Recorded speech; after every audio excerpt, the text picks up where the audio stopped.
were only 15 miles, but pretty tired. Anyway, I don't know if you guys can see, but out there is a mountain. It's pretty high. Yeah, you definitely can't see, but yeah, so I'll be climbing that mountain now. It's 3,000 feet, which is probably not the highest of the entire journey, but it's up there. So I think I'm gonna take one of those energy gels just to help out.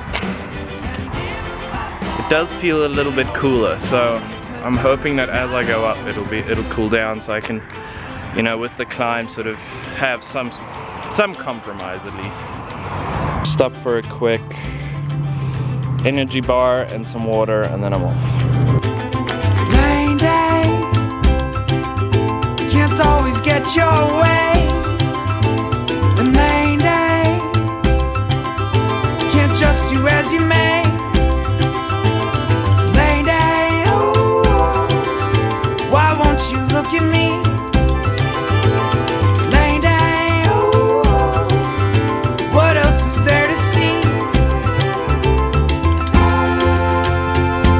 It's all coming back. Oh, is when I see bear. Because I was a fool for loving her all over you. And if I fall, I really hope you'll call me, 'cause I'm not over you. I forgot to mention, guys, that I actually named the bike. She's called Jennifer, and I pimped Jennifer up a bit. I think I put a nice little American flag on the back. I might take that off in the windy conditions. And I got a little mascot. We just gotta name the mascot still, but I think Jennifer's looking pretty damn good. Oh yeah, so the plan is I've stocked up on water, a bit more than I usually carry, and I have bought what's supposed to be a bandana, and I'm gonna hang it over my head to cover my neck and stuff. And I'm gonna challenge this desert. I'm gonna do a 50 miles in it. It's already probably 30 degrees, and it's gonna definitely go up. So I don't know. I really don't know. I'm definitely taking a risk here, but I feel that if I have enough sunblock on, enough protection, I've got enough water, just take it easy, I should be okay. I should be okay. Rain day, it's running through my veins. Rain day, oh, why won't you look at me?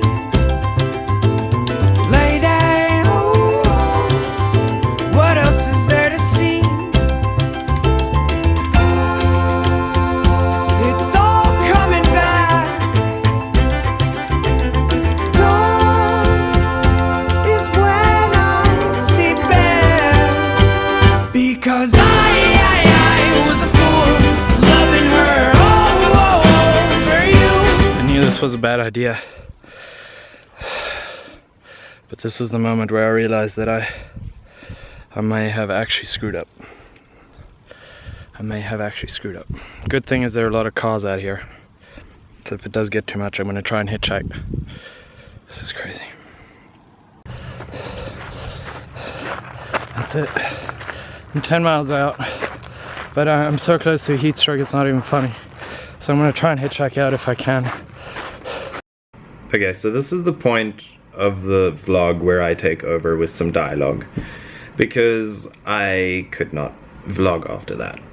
I'm filming this about 5 days after, so I've had time to recover and sort of, you know, process things, and I'll tell you guys about it now. I'm trying to edit 2 vlogs in one night, so I'm a little jiggled, but anyway. So after that specific point, I sort of gave up cycling. It just got too hot, and I started walking. I was hoping I could reach the top of the climb by walking for an hour or 2, and then you know, after that it was meant to be a long downhill. I tried that, but it turned out the tarmac was too hot and my shoes were melting, so I was forced to start walking on the gravel, which was not easy. You know, my bike weighs a lot, thin tires, that sort of deal. I, after a while, started getting desperate because my water just got too hot. My water was so hot to the point where I couldn't touch it anymore, which that's tough when you have 5 gallons of water that you can't use. I couldn't even throw it over me. It was just too hot. And in that heat, there was hardly any wind, so the only way to cool down really was to throw water on me and to cycle, but I couldn't do either. So things got bad. Things got really bad. My camera got so hot I couldn't touch it anymore, and it just got out of control. So I got to a point where I wanted to hitchhike out of there. I was desperate. I was about 22 miles from my destination, and there was just no way I was going to make it. I was starting to feel dizzy. I was starting to feel nauseous. I was shaking. It was bad. It was really bad. It turned out it took me an hour and a half to finally get a car to stop and pick me up, until finally a very nice gentleman stopped, and I could load my bike on the back of his truck, and he drove me to Amboy, which was my destination for the day.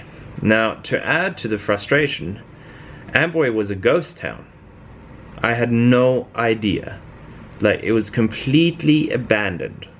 The motel that I was gonna stay at, the rooms didn't have doors on it, and the windows were smashed in and everything. It was like a ghost town, a proper ghost town.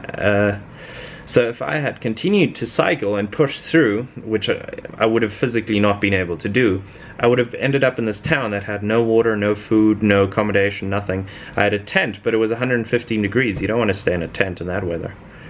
Anyway, he was very kind enough to drive me over to the next livable town with a motel and stuff, and I managed to recuperate for 2 days. I couldn't hold food down. It was tough. I was sick. I was really sick, and I screwed up. Really, that's essentially what happened. Is I tried to push too far in a climate that I know the desert. I grew up in it, but I thought I could take a chance, and a part of me felt like I had something to prove, and that's where my fundamental flaw was, because I have nothing to prove, especially if I'm going to end up on the floor in the desert dying or dead. Yeah, the day I almost died, that was not fun, not even remotely fun, and I hope to never redo it. I've learned a lot.